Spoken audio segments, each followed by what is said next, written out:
This is Antic, the Atari 8-bit podcast.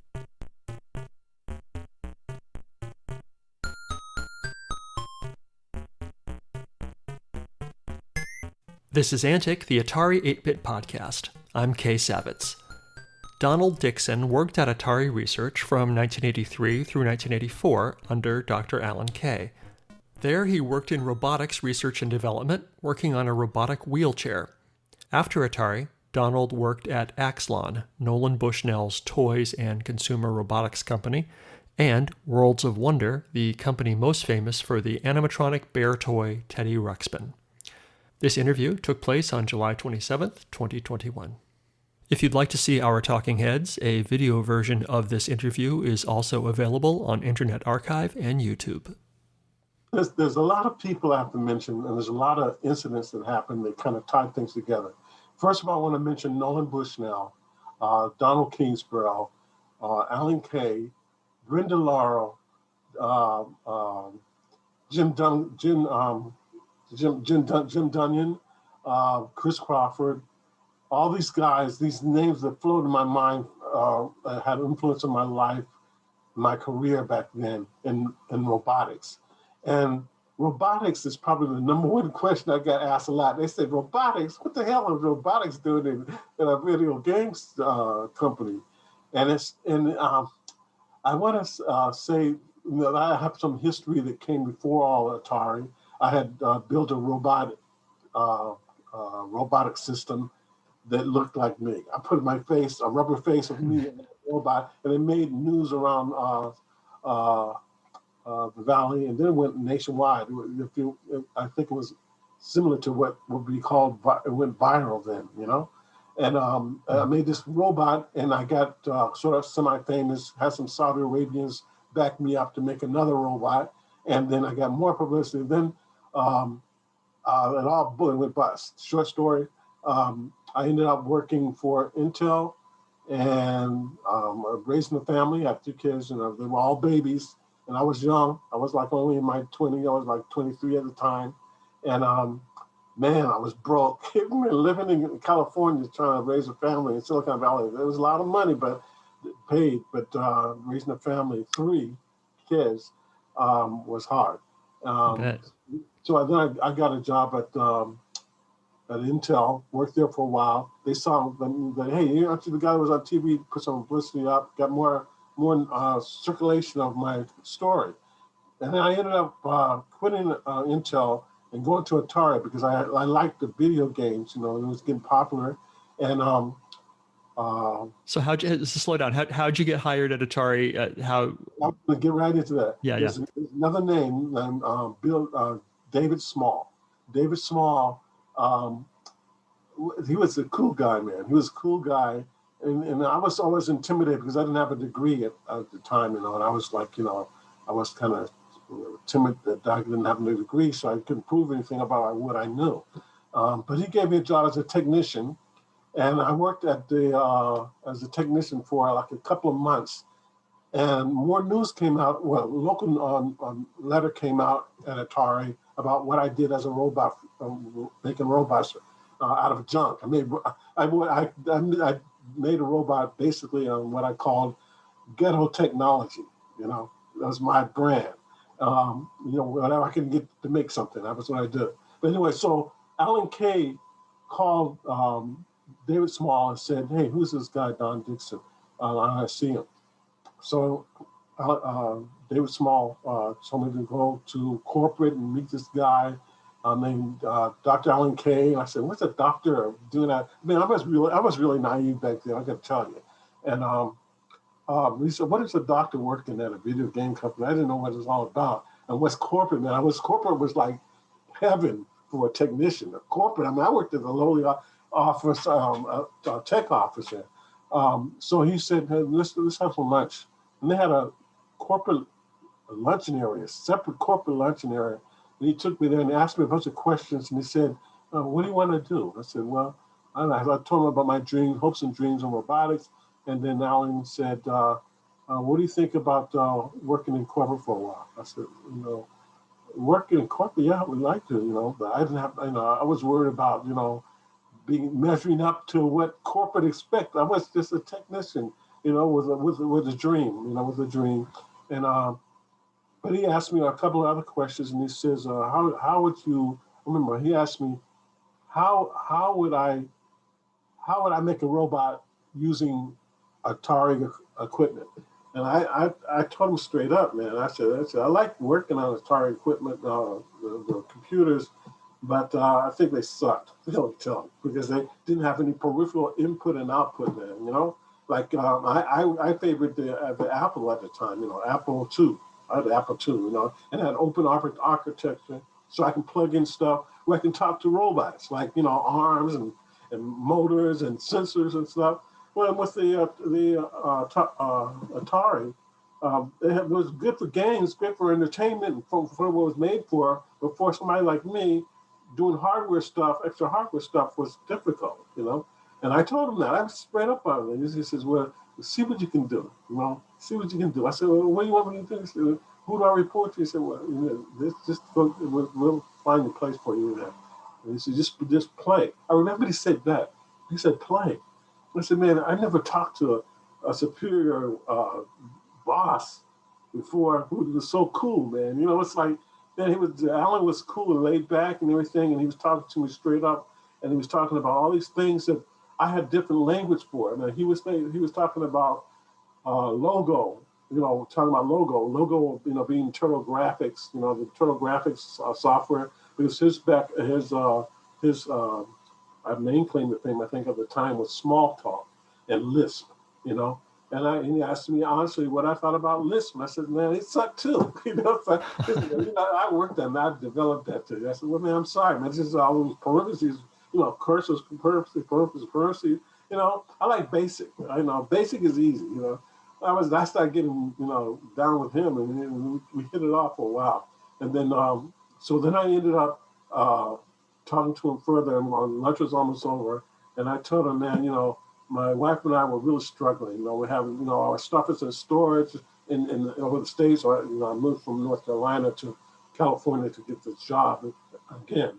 And I had all my stuff in there, even the robot I made at the time before I got really, really well known at the time, local well known. So I when it failed, and I shipped everything back to North Carolina because my wife wanted to go back home.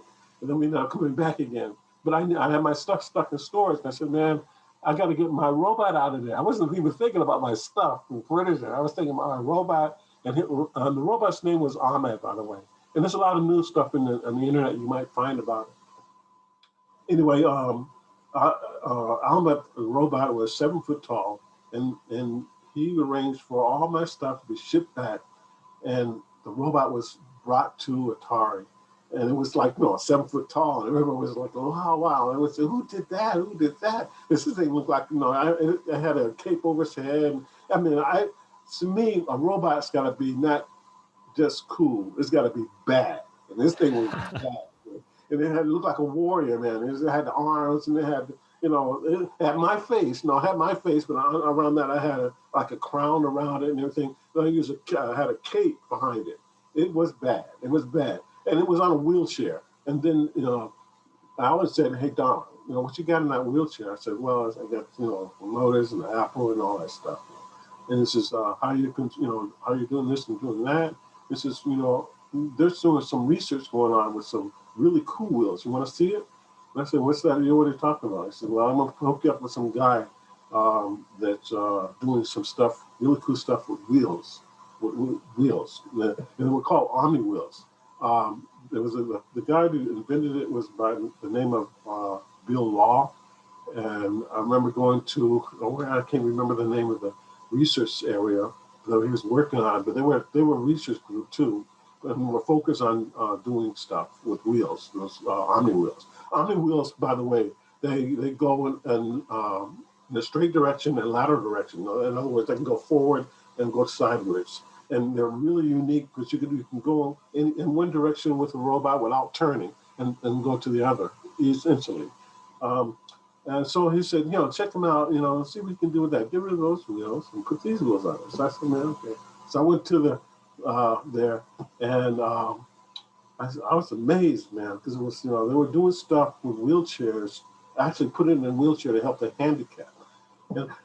And that's when I started really understanding what Alan was picking me for, because he was looking for a creative person. And this is what I'm assuming, because I'm a creative guy, I'm self-taught mostly, and I'm a go-getter. Everything that I talk about, I've done it, I've made it.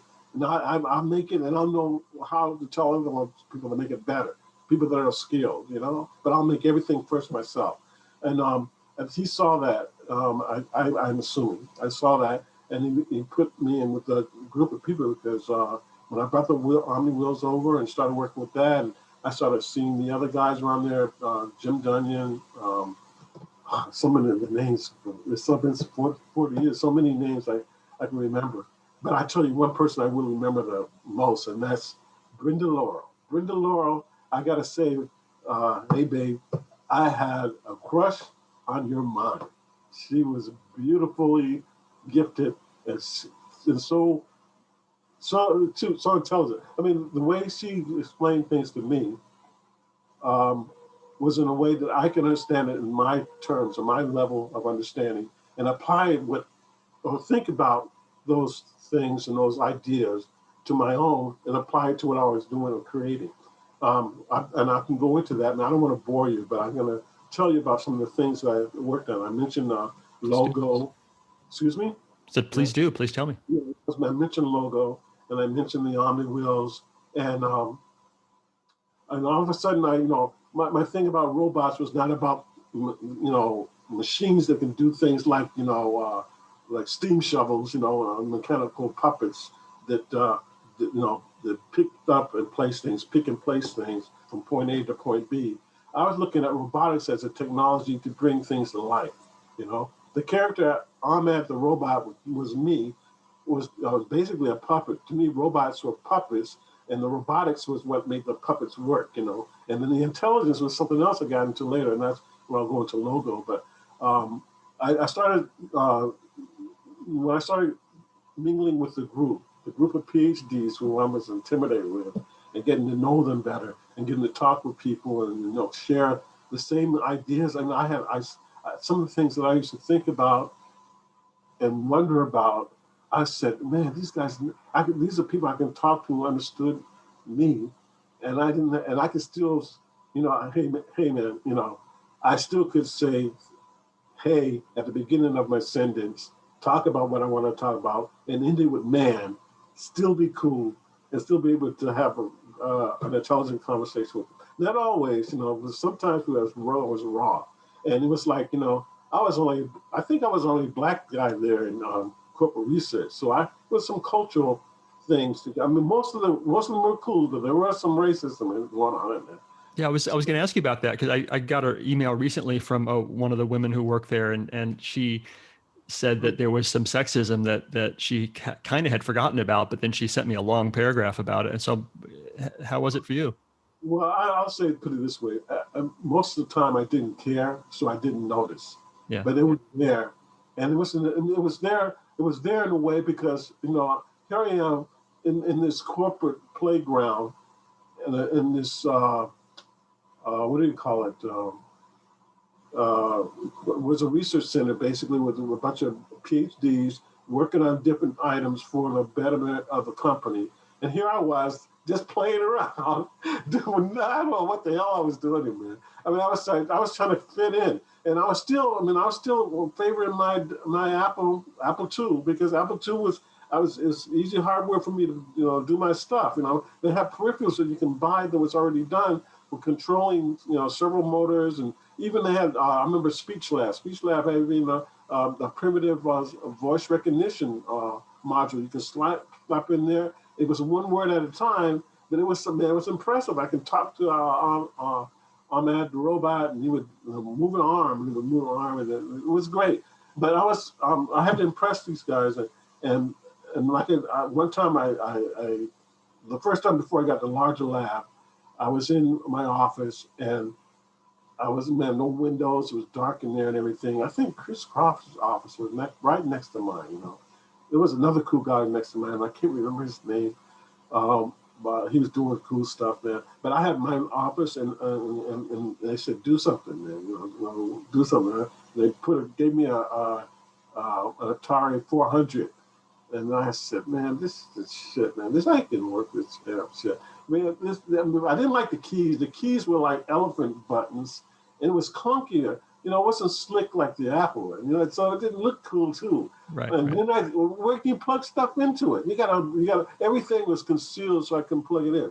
Now, I'm not gonna put it down for what it was made for, but for me, I told Alan the first off that I was using what I did because eventually I gotta have to do something for the computer or do something for Atari. It's gotta be what I do, and that's hardware stuff, and then I got into the software later. But what I did was I took an Apple II computer board and put it underneath a keyboard that looked like the Atari. So when someone came in the room, they couldn't see me typing on the Apple computer. I was that paranoid. I don't want anybody. Then I let the PhD guys and all these these guys that are walking around, and Chris Crawford and. Occasionally poke his head in. How you doing, Don? And cool, all right. But I would hide the thing. And then one time, Jim Dunning came in and he saw me. He says, "We're not working on Apple IIs. We're working on Ataris, man. We're working on Ataris, Don."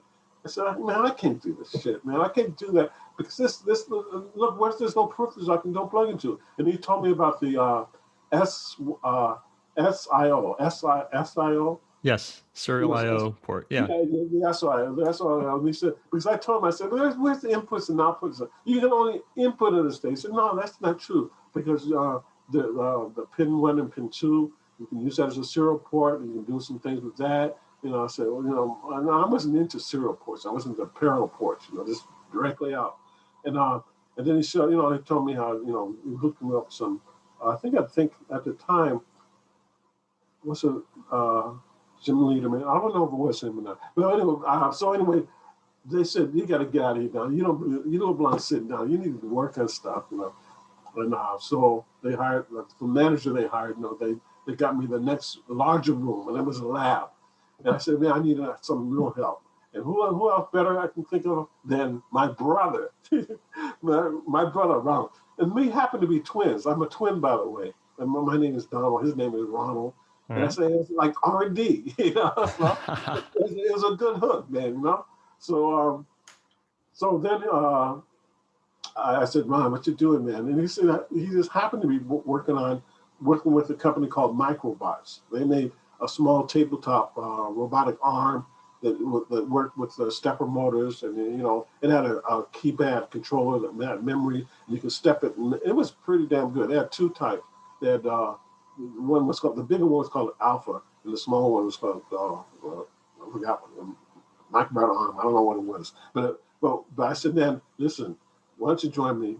Because Ronald's experience was more as a technician. He's not, he wasn't into it deep as me, but my brother was my twin, and we've been womb mates, womb, W-O-M-B, since we were babies. So we know each other. And plus, also, I was a little more shy and timid, and Ronald was the muscle. He would sniff out any kind of prejudice going on there, and he was telling me, hey man, this guy's not cool, that guy's not cool, and he was always a tough guy, So I kind of skirt past the racism and all that stuff by having a companion by my side. And then I got the respect. After I started building, making something, when I started seeing things come out of that lab, we took a wheelchair and we put two of the microbot arms on the side. We took the microbot arm set on the table like this, was a 6-degree freedom arm, and we took it and turned it like this, the sideways, and put it on both sides. And they had, grippers like, it was like arms, and then we had cameras on there for, some binocular vision, stereo vision. Yeah. And we had all this stuff. And what are we doing? I don't know. Well, I said, somebody asked me, what are you making? And we were making some big, huge thing. And then I said, Alan told me to do something and make something out of wheelchairs. I just want to do it. He said, why not do something with the armor wheels? So I said, okay, Ron. I asked my brother Ron. I said, what do we think of that? So we went over to some other country, states and looked at, I know I was in Michigan. We went to Michigan Robotics Fair and we saw this cool robotic arm that looked like an elephant arm, but it was made out, it was operated by pneumatics. And we said, okay, let's put something like an army wheel on the base and put a slink arm, like an elephant trunk's arm on the top. And then we'll come out with something that can at least open doors. Because at the time, you know, we got to think about it, man. I'm at a games company working on robots totally off from what they're doing, far off into the future of what technology and cost we're making into marketplace. And here we are dreaming about what a robot can do in the home. That's when we started getting real, man. I started getting real about thinking about practical things. Alan sparked it off, and I started talking with other folks, and then I looked at Logo as being the software language for controlling it, and how the Atari computer can program this. And then one day, Alan came by. It's rare, rarely. He was rarely around, man. He was like rarely around. But when he did come by, and he poked his head in, and he says, "Hey, man, I got a treat for you guys." The treat. I said, "What the heck? What do you mean treat? You got some weed?" Stuff like that. No, man, I got some I want you to see, the meat. And in walks Quincy Jones. Quincy Jones, Quincy guy. Sure. Quincy Jones. He said, "Hey, bro, I've been hearing a lot about you. You guys have got a cool app here and all this." I said, "What? Quincy Jones? Damn, man!" And then I started giving him high five and all the other stuff, right? And then next who walks in is Michael Jackson. I don't know what the hell they were doing there. And this appears apparently Alan has some musical talent and some special kind of keyboard musical instrument he plays. Do you know anything about that? About Alan and his keyboard? No, I don't. Well, yeah, he's a musician. He's a fine. He's I guess a maestro or whatever it is, and in his particular field. And he's into jazz, so he's in the circuits of that crowd. And Quincy, of course, he's the man. And at that time, they just they hit the Thriller just had a big hit, and Michael was like Bugungus rich, and he was doing whatever you wanted, and he liked robots, and he heard about me, and he wanted to see what I was doing, so he came down there.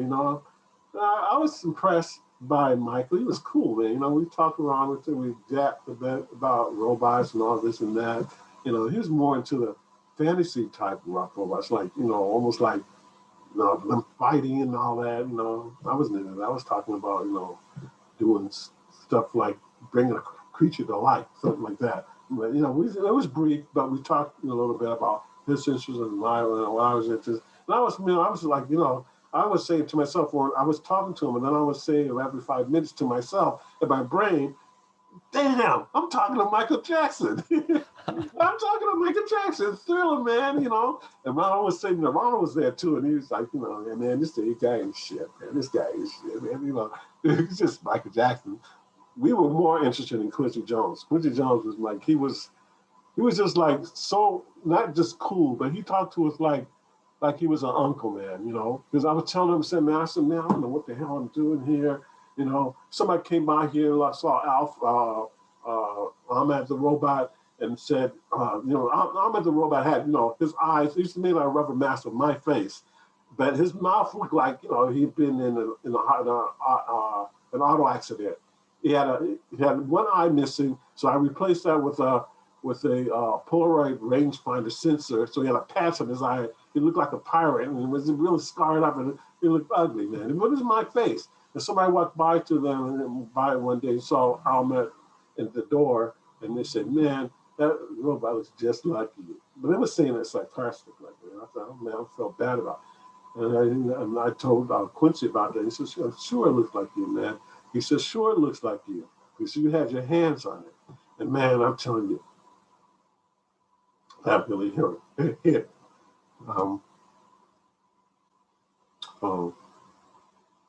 Excuse me. Man, you ain't hear nothing yet. I'm telling you, anyway, the reason why I said that, because I had several more encounters with Quincy, and each time he had something to say that affected my direction and career and gave me strength to keep going, you know. And but he said, yeah, it looked just like you because you had your hands on it. And I knew right then what he meant, you know, as that's what creativeness is all about. Is you have your hands on it. It's your signature. It's you, you know, like a painter. You know, when he paints, or when a writer writes, or when a singer sings, any artist, and science is an art too. Science and technology is an art. It is art. It's not just a tool. It's an art, and people that behind it, the creative talents behind it, when they have their hands on it, they create something that's unique just by their being with it, and it becomes more unique when you group a bunch of people together with different talents and different backgrounds and experience and but share the same kind of goal. They all put their hands on something. There's something unique comes out of that.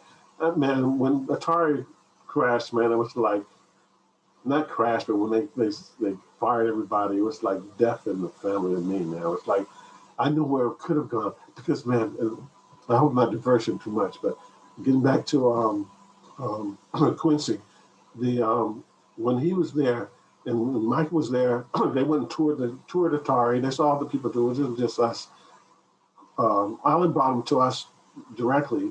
He brought him us directly, but for the rest of the tour, they were guided around to see various things. And they came back again, and we talked a little bit again. And then they went off. About a week later, Ron and I got signed autograph albums of Thriller, and some it was limited edition.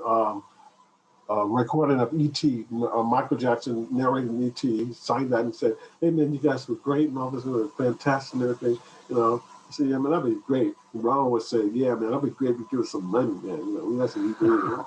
So I said, "Man, that's my brother. My brother is like rock really well." But anyway, that's not the only encounter that had a great influence on me.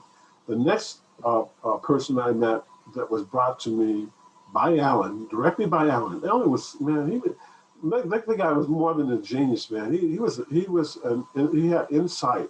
He had insight, at least as far as I'm concerned, because the people were there, were all, they were handpicked by him.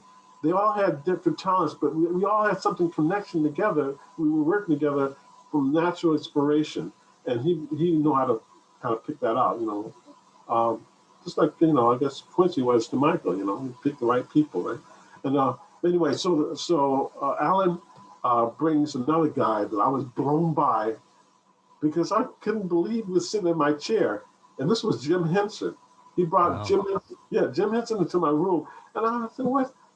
First, when he brought him in and he sat down in my chair, my office chair, it was a lab. We just turned the lab into our playground. We had an office desk in the corner.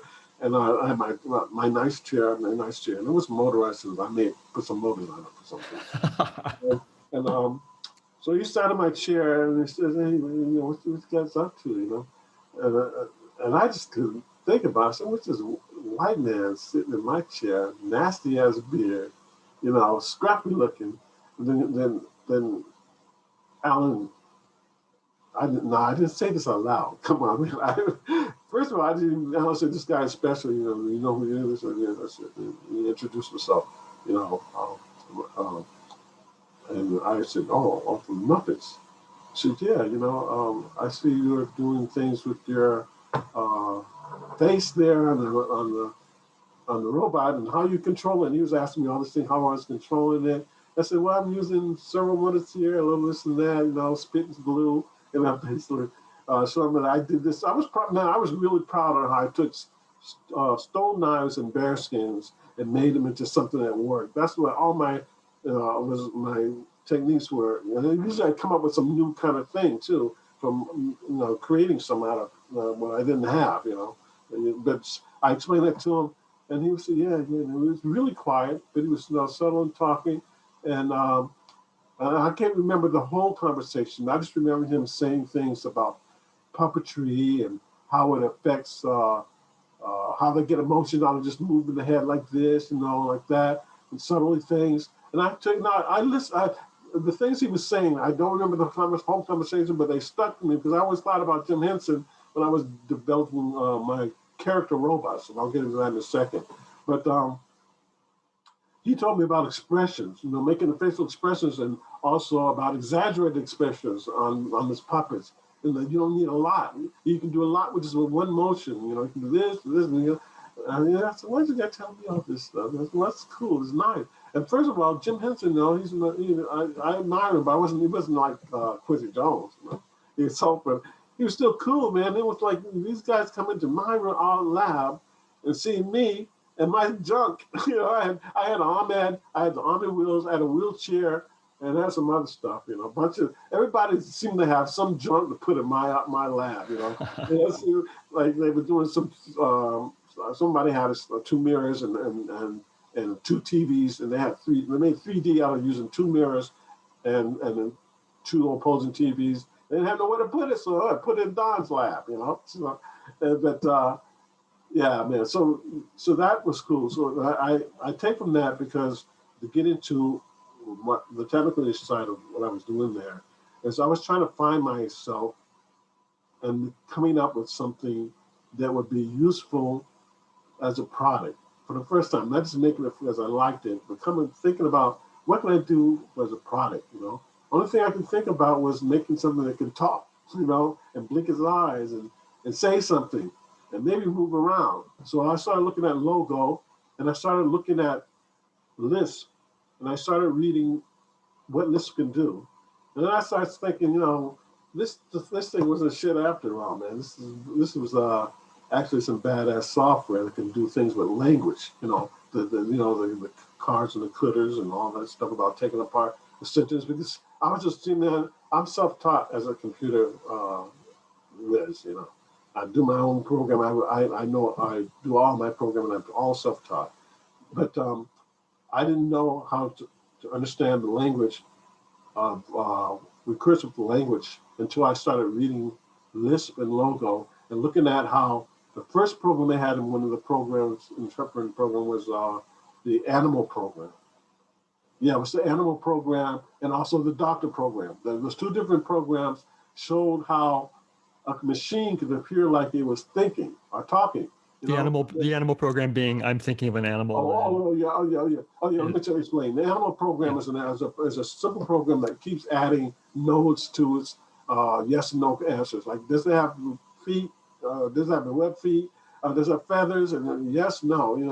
It would add onto it. It's very tuplets, whatever you call it, tuplets, whatever. And then the recursive language was good for taking apart sentences to take the structure of a sentence that would have composes of parts of sentence like nouns, verbs, adjectives, and verb sentence and nouns, verb phrases, noun phrases, and I started learning about that and heuristics. I started getting into it, man. I started saying, wow, this is Then I started talking to all those brainiacs around there and picking their brain like I should, and sharing ideas too. It was sharing ideas. And I was saying, and things they were saying to me, I was saying, man, I call this, they said, the heuristics. Heuristics is about the study and breakdown of logic and blah blah blah blah blah. I said, oh yeah, you're talking about whatchamacallit down. I was talking in my slang and what I knew.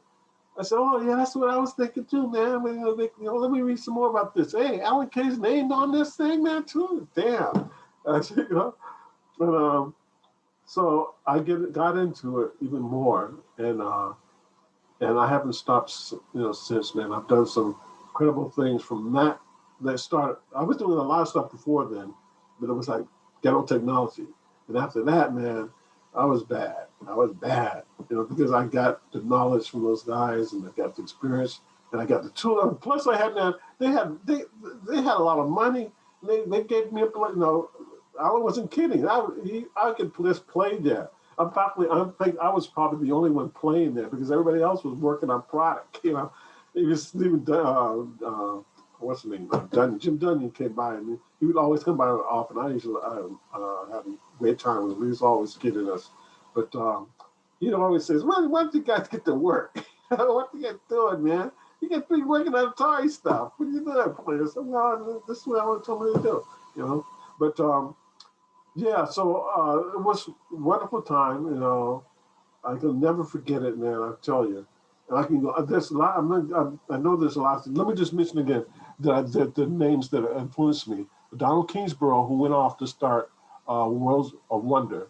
Donald Kingsborough became Start Worlds of Wonder, and David Small, who hired me at Atari first as a technician. They both went together. When Atari fell, everybody lost their jobs. A lot of folks went to other industries, and David Small went to Worlds of Wonder, and then another name, Nolan Bushnell. When I got laid off, I went to Sacramento. I was laid off for about a year or so. You know, man, it was terrible.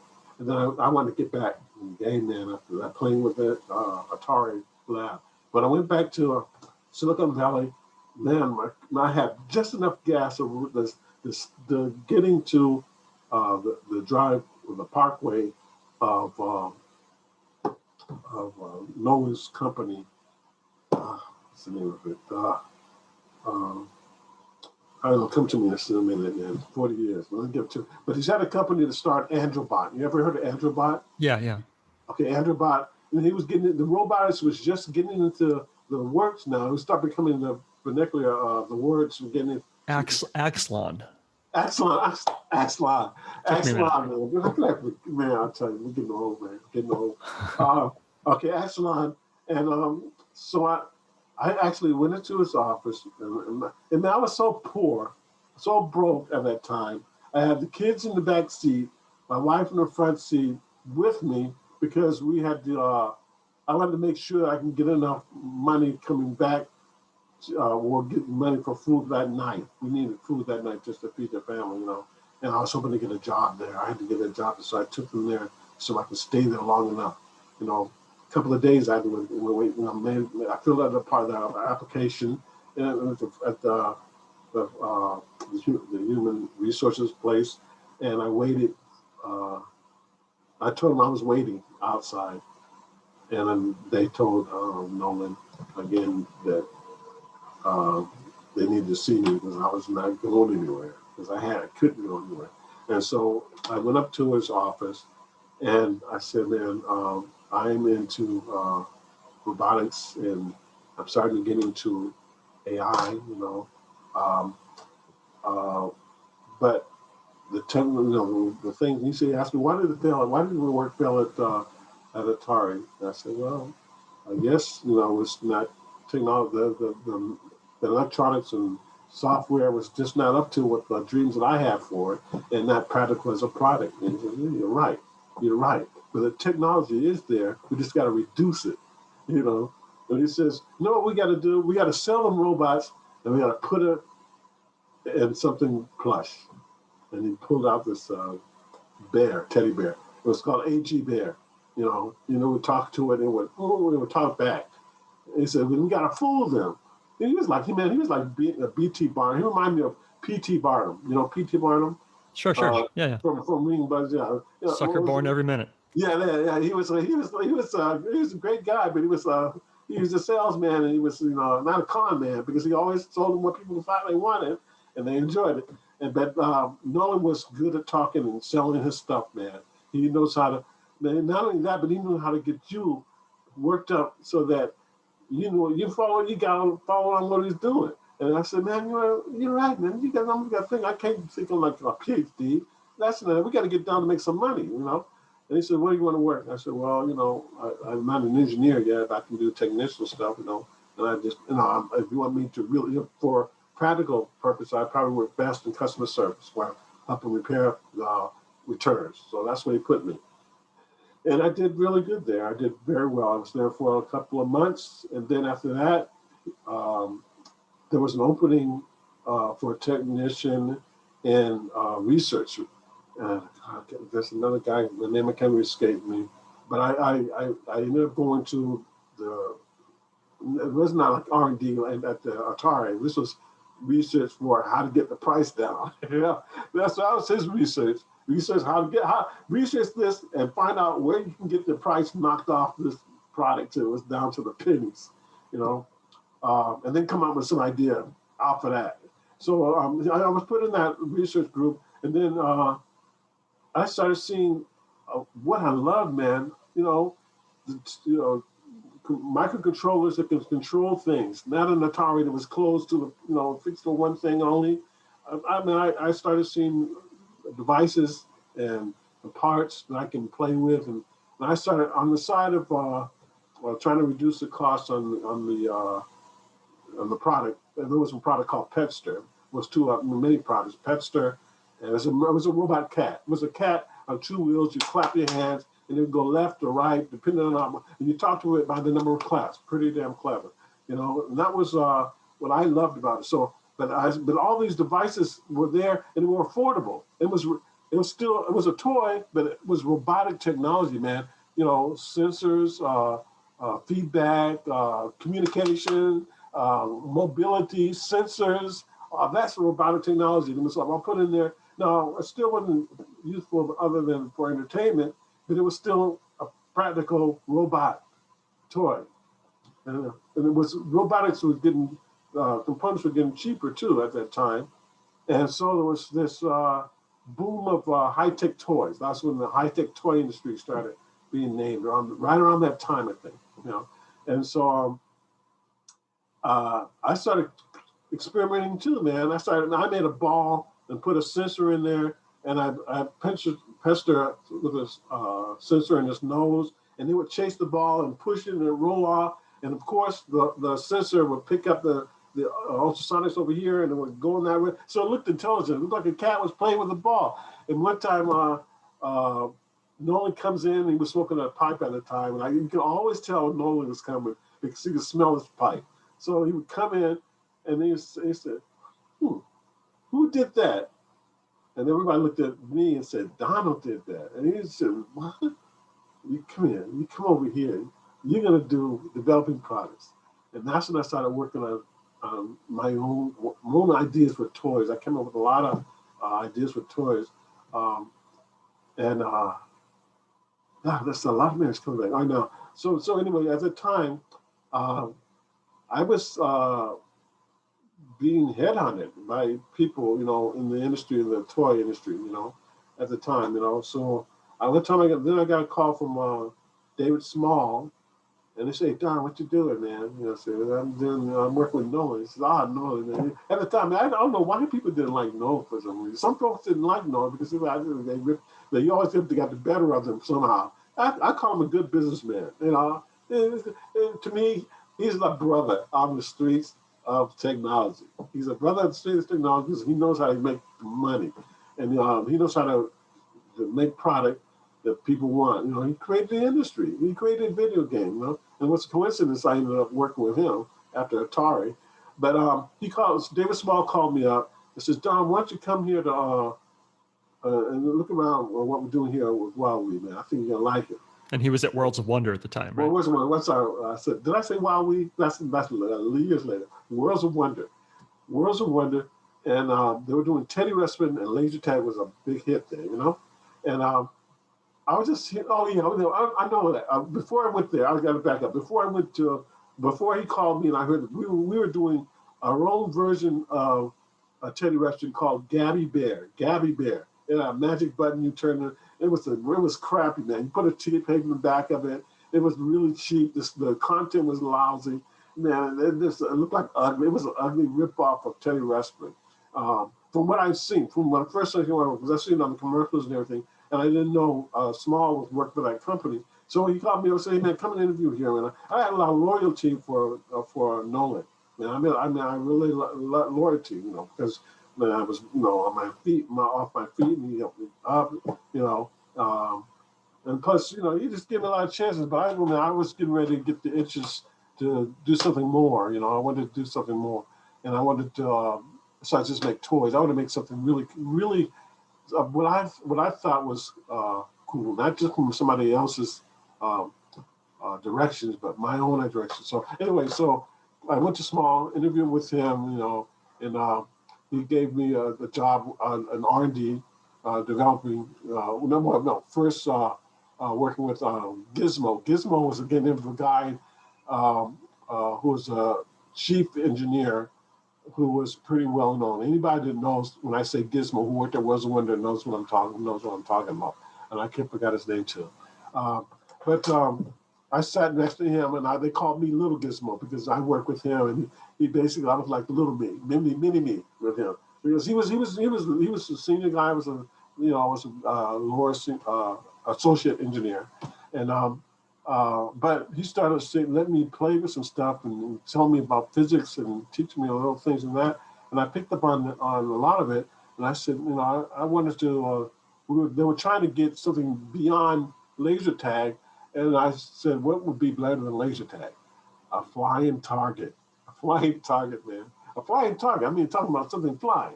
At the time, the technology did not allow you to put motors with a battery in the air, unless it was a RC airplane. And Tyco Toys was doing a lot with that, but they weren't VTOLs. Sure. Vertical takeoff. Right, Yeah. and landing. This is years before drones were a common thing. Oh yeah, no. Sure. I'm going to lead up to that because I've got a couple of patents on this design, because this was after I left. Was when I came up with this idea. So I got a patent.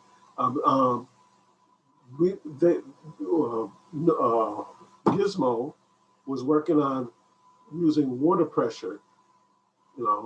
He had some kind of device that would amplify water, that would use water pressure. The thing is, it takes a lot of water to keep something flying up in there, and you got this hose going up in it. It's still tethered, There's a tether flying. It wouldn't stabilize. You can control it. It was dumb. It was, I wouldn't say dumb. I shouldn't say that. I would say it was brilliant, but it was dumb. Anyway, I thought about another way. I thought about why not rotating wings, in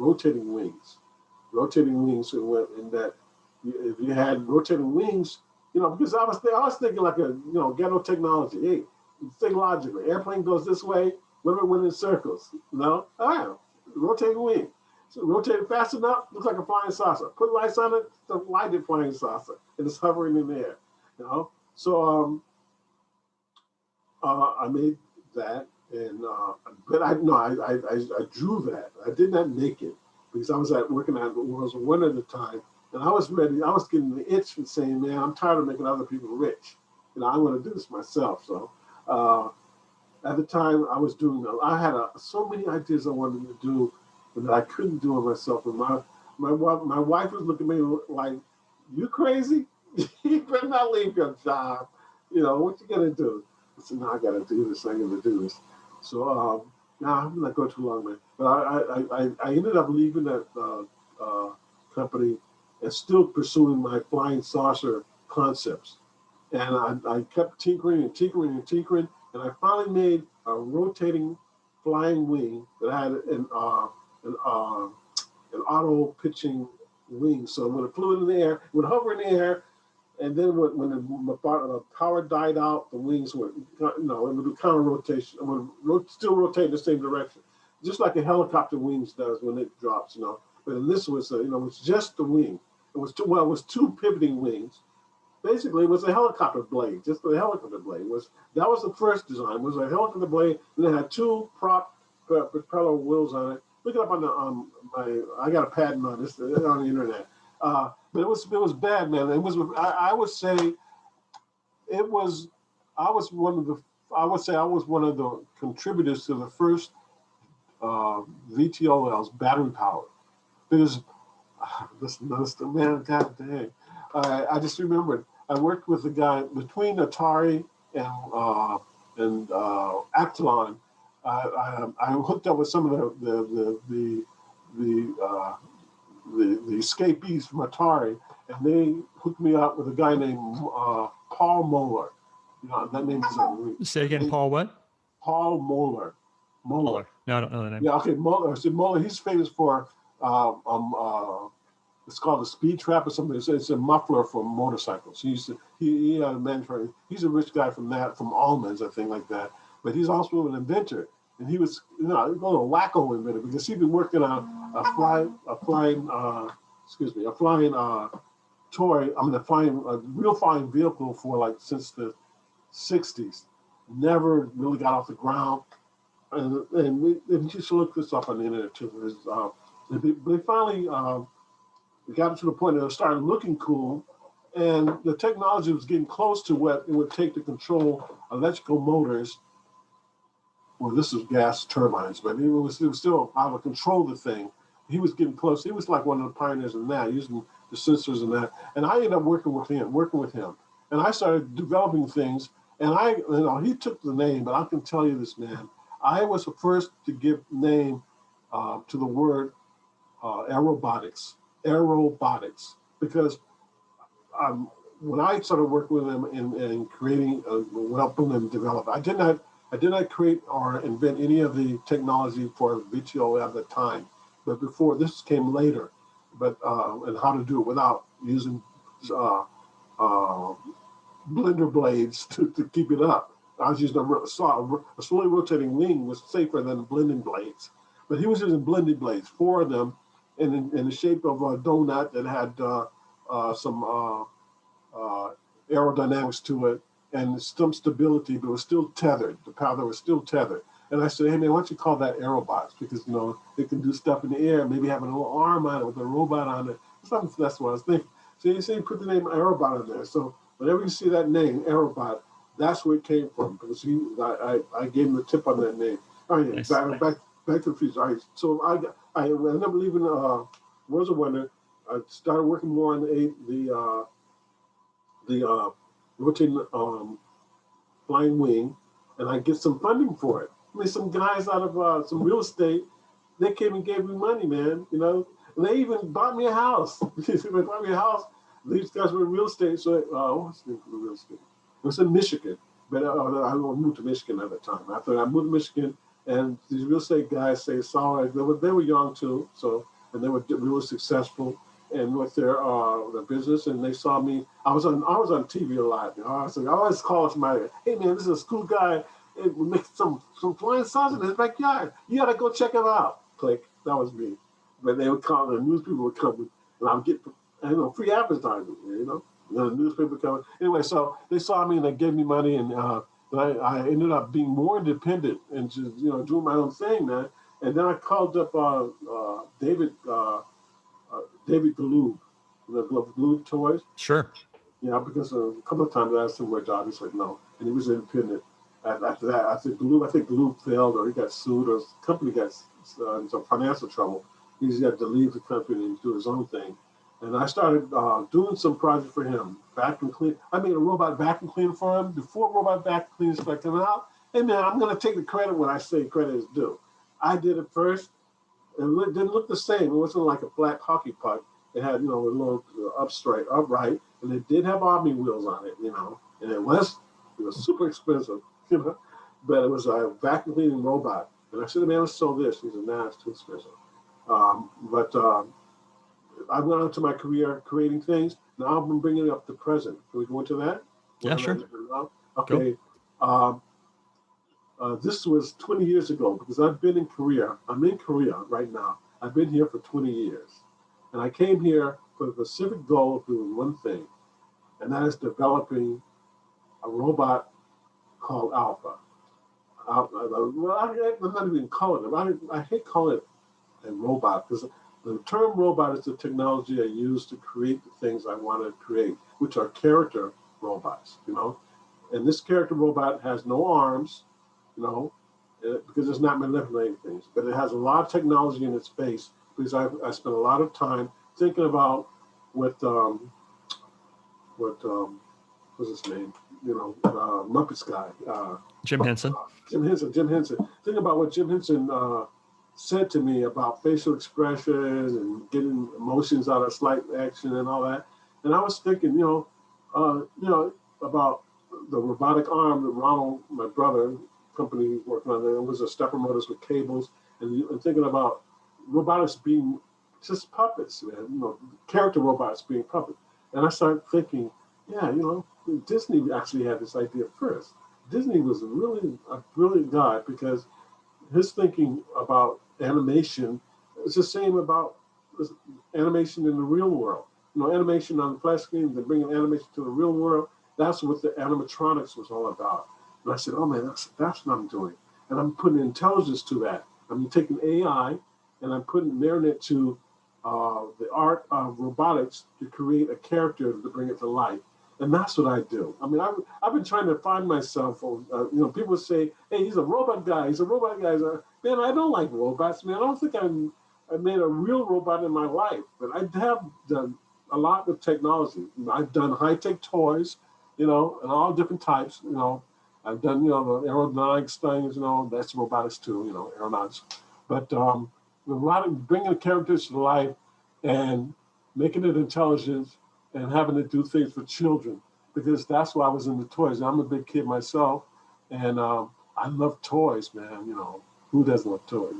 Sure. But I never could afford the toys that I ended up making a lot, so that's where a lot of that came from.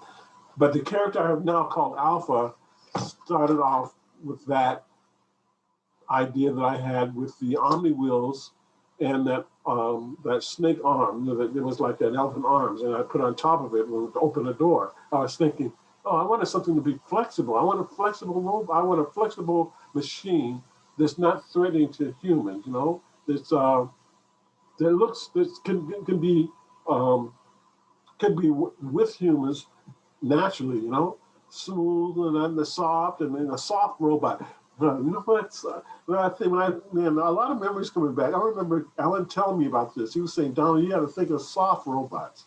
I thought at the time he was saying software robot, but I think he meant soft, it's like feeling. Anyway, and the toy industry with the plush toys like Teddy Ruxpin. Teddy Ruxpin was an animatronic robot, so Sure. it was plush. So I just carried that on. So, but I didn't want to make it look, go through the uncanny valley way, or trying to make someone look human, or make it like an animal, and it look lousy because the technology wasn't able to make it stand and walk because the motors are too big or it's not the right proportion. So I said, man, I need to create something that's unique to the shape and form of the technology I'm going to make it use. What's it going to do? I'll send you some pictures, and I think if you went to my website, have you seen Alpha before? You've seen Alpha? I've seen a couple of pictures, yeah, but have you seen the videos of it at all? No, not yet. Oh, okay, all right. You should check it again. I just updated it. But anyway, the facial expressions in there, I got in there, especially the eyes, man. The eyes, and I have a display on it for you can, do interaction with it. And I was saying that I looked back in the time that I was using the Omni arms and Omni wheels on the flexible arm. And I did the same design in Alpha. If you look at Alpha, you'll see the Omni wheels, but they look, they're in there's three wheels. They're going up opposing directions, but they're in the shape and function of the Omni wheels. But it's my own invention. They're not wheels. They're designed to go over any terrain without harming any object. And I can go into that later, detail later. But and then the neck is just a form that holds the head. The neck holds the head up to a location to the same level as a child. It's got a really soft face. It's just a design that fits all the functions that I can put in there mechanically. I'm watching the video now. My goodness, this thing's adorable.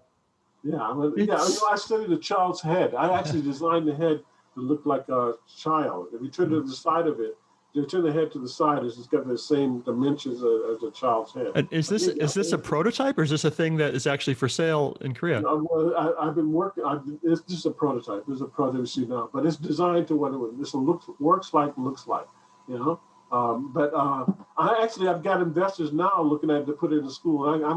You can look at the website, and the details are there. I can explain some of it to you now.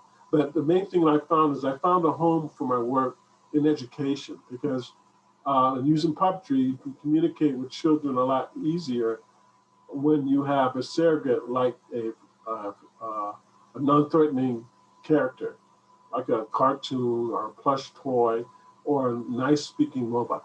I used a child's voice with Alpha. It's not a robotic sounding thing. It's not sounding like a robot. I didn't want it. I mean, it looks like a character come to life. Just like we go to Disney, and it's an imaginary character, so it doesn't have threatening arms or anything that be unfamiliar to a child. You see this? All right. It's a Korean magazine. Robot 11, is that what it's called? Yeah. Well, no. I see. It's a Robot Magazine issue 11. Yeah. This mini issue. I mean, I got tons of it here. Yeah. So anyway, the magazines I have, they have stories of Alpha in each one of them. I wrote a 250-page story in English and in Korean, and every week they print out 3 pages of Alpha. And Dave, every week is a different. It goes to the next series. It's like a series. Here's a bit of it. Serialization of it. Oh, yeah. Now your picture came up. So it's written in Korean and English, and it's been in publication now for like 4 years. It's been recycled. I think this is the last page to go again.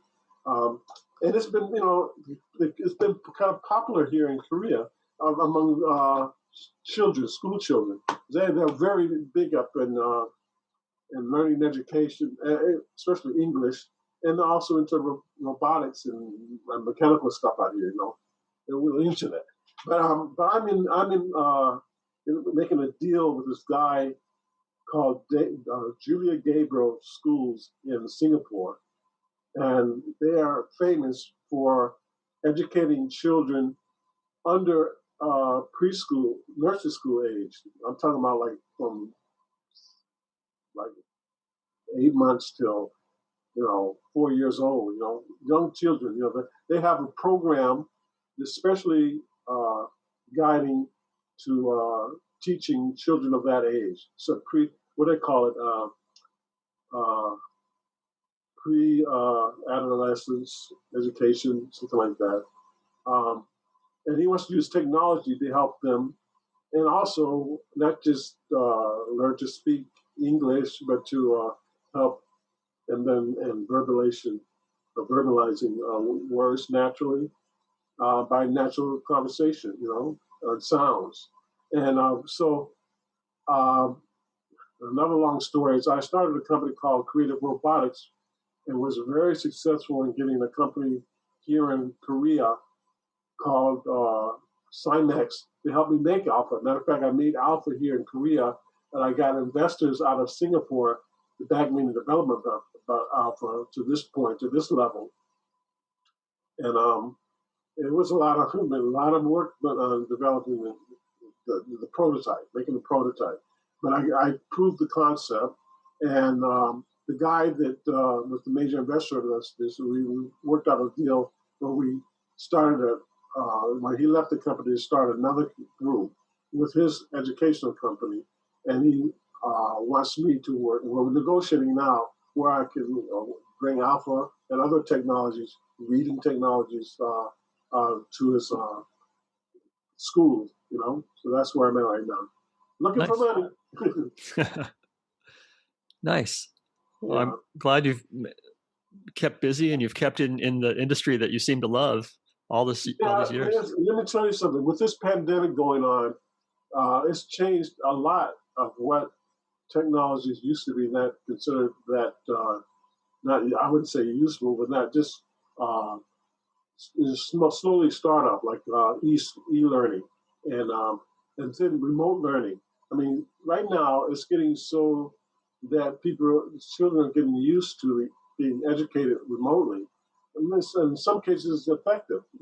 It's not the norm. It's not like sure there's plus and minuses on either way, but you definitely need the contact and the closeness and communion of children working together and being together in school. But with this pandemic, and in some places in some countries where children can't get to schools remotely, or whether they have trouble getting the expertise to the child or to the schools, this is where the technology can come in, and it's starting to show that, and that being used is starting to become the norm, and it will be probably in conjunction with this, what used to be the norm with, going to the location for education, but having an education delivered to you interactively, and using a surrogate like a robotic or a character or an intelligent technology that helps assist, because you never teach a child alone with technology just by itself. It's got to be the mother, parent, or the guardian or assistant with a child using the technology with it. So it can will assist the teacher with the child, you know. And I don't know, what I've learned with education through technology, the learning isn't taught, but it's caught, you know, caught. Learning is caught by children naturally, you know. Why should they learn language so easily when they're children, you know? When you're adult, you got to struggle through it, you know, because at that age, the minds are just easily adaptable to using whatever means that that can deliver the content to help them in their education. And robotics, I hate to use the word robotics. I'll say the technology of artificial intelligence and character recognition and vision technology, all these things that are coming about, it's just going to expand, broaden that bandwidth so that can happen. You know, I truly believe that. I'm going to be a part of it, man. We got to get that technology, but I'm going to be a part of it. Nice. Couple follow-up questions. Back at Atari, you mentioned the wheelchair project a lot. Did you work on any other projects there? Any other big things that you want to talk about? No, man. I was the weirdo of the group, man. I mean, more amazing one. I and all. When I look back at it, I shouldn't have been there, because then I should have been. I don't see where I could have been, because it was part of my growth into that area. But I can see why everybody saw my R&D robotics. Oh, well, you know something? I will say one thing. I didn't have a hand in some advising to this one project that was called a feedback joystick. And that was directly connected. There was a joystick that when you moved it around, depending on how much there was some force. Yeah, force. There was some feedback force. Mm-hmm. Like if you hit a brick wall, you feel that, you know, that force, or some sand, you know, water, you know.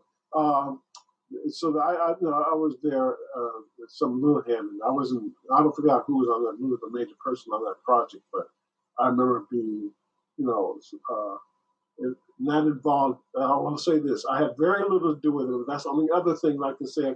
I had a little bit of, you know, touch to that, you know, by saying something or being involved in our meetings. We had Pong every week, and every week folks would sit down and just jab around, you know, and share ideas. It was called Pong. You know, we didn't call it a weekly meeting. Pong. How was the drug party culture? Man, let me tell you something, man. Those white boys had some good weed. Some good weed, man. Because I mean, that's the way I stayed high. I would say I stayed high all the time, because I was doing. I mean, that's the only time that I would say I would when someone say, hey, let's get high. When I was working on something, and I was into it, I would say, no, man, not right now. When, you know, keep focused. But man. And there was a lot of other, man, I don't know, but can I say this thing, man? I don't shouldn't say this thing, man. I might get in trouble, man. I don't care. It was a long time ago. I'm 65 years old. I'm old enough to say what I want. Yeah, man. There was some, and back then, you know, weed was not like, you know, easy going around like it is now. It was like, you know, hard to get. And they had, you know, those guys had Sesame, and they had all kinds of stuff there. Man, and then it was abundance. I mean, you didn't have to pay for it, man. Somebody had some weed. Hey, man, got any weed? Yeah, man, get some weed. You know, smoke stuff. Yeah, that was, and I think also, no, coke wasn't, I don't know, man, I didn't mess with the coke or anything. I was too, like, no, I was just the weed, man. I was like 20-something years old. So I took a little weed, and I was kind of timid anyway. It wasn't enough to get me high, a puff or two, you know. But there was a lot of stuff going on. I remember walking by some windows, not doors, and seeing some stuff going on. You know what I'm talking about? You know what I'm talking about, man?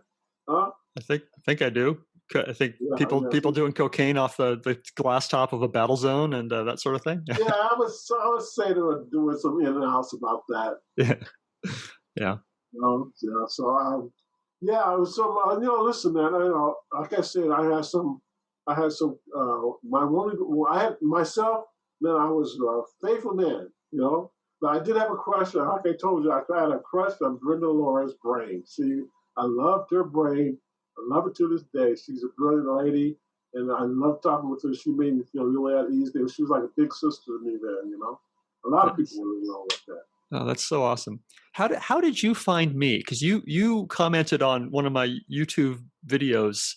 Because David Lindemann, Jim Jim Jim Lindemann. Jim, yeah. Jim Lindemann. He wrote and told me and gave me links and stuff, and I said, "Oh, okay." We said, every once in a while, I think we used to have a anniversary one time. I never went to it because I was here in Korea, but my brother Ronald went out there a couple of times, and we keep in touch, but not much now these days. You know. We should, man. You know what? I think somebody should do a book or a full book on this, man, because there's so many stories. That's just for me, man. No, that is just for me. All those guys were unique. Every one of them were unique. From what I've seen, you know, some of them were brilliant. Some of them were, the things that I see now. I say, oh man, I'm with this guy. We were doing this at Atari. Every little pieces of what I see came out of that, not just out of Atari only, but I saw a lot of Atari research that came out of some brilliant minds, that were thinking about it initially. Pioneers, man. That's the way we're pioneers. Yeah. Truly. All right, last question, I think. If you could send a message to the people who are still playing with their Atari computers today, and you can right now, what would you tell them? Oh, what would I tell them? Put some wheels on it. Put some wheels on it and make that thing a robot, man. Make it do something, on the real world, Get it out into the real world, manipulate things with it. That's what I say. Listen, man, look at it, man. I'm a black man in Korea doing robotics. What the hell, man? What the hell? I recognize my own uniqueness because my passion is unique. The people I've met around me are unique. I've met some people. How do I meet these people, man? Why am I just a regular guy? I'm just a regular guy otherwise, except what I like and love to do, what I live and breathe doing, and has brought me to here. And I can go way back 40 years to the time I was at Atari Research, meeting those people, meeting Dr. Alan Kay, who gave me the break to meet these people and all. But I'll tell you, my Pacific perspective was unique, and also how it affected me. I think it affected a lot of people. I think were affected by the terms there on Atari, but I am affected by Atari to this day. Matter of fact, I just talked with Quincy Joe last year on this time about doing another project. My old man still wanted to do something with me, and then that's another story I got to tell you because we after that Atari meeting, we did some other things together, man. No, but really, man. Just some people. I know some brilliant guys there too that were amazing, man. The things they were thinking about that are being happening now. I can look back and say, man, not many people may know, but I know this. Even Alan Kay, man. Alan Kay, he invented a damn computer, man. The laptop, the personal computer. Yeah. That's him. All that, and also Windows. That come from Xerox PARC, man. That's his group and his involvement, man. I don't see the credit going to him. Somebody should shout out about that. Okay, yeah, man. Anybody that calls it, just tell them I said a shout out to them, man. I'll tell them I love them, man. Cool. Okay. All right. Peace. Peace.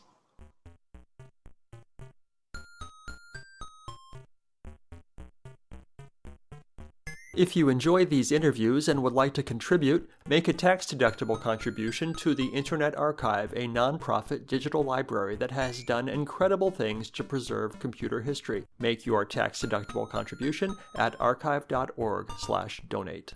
Thanks.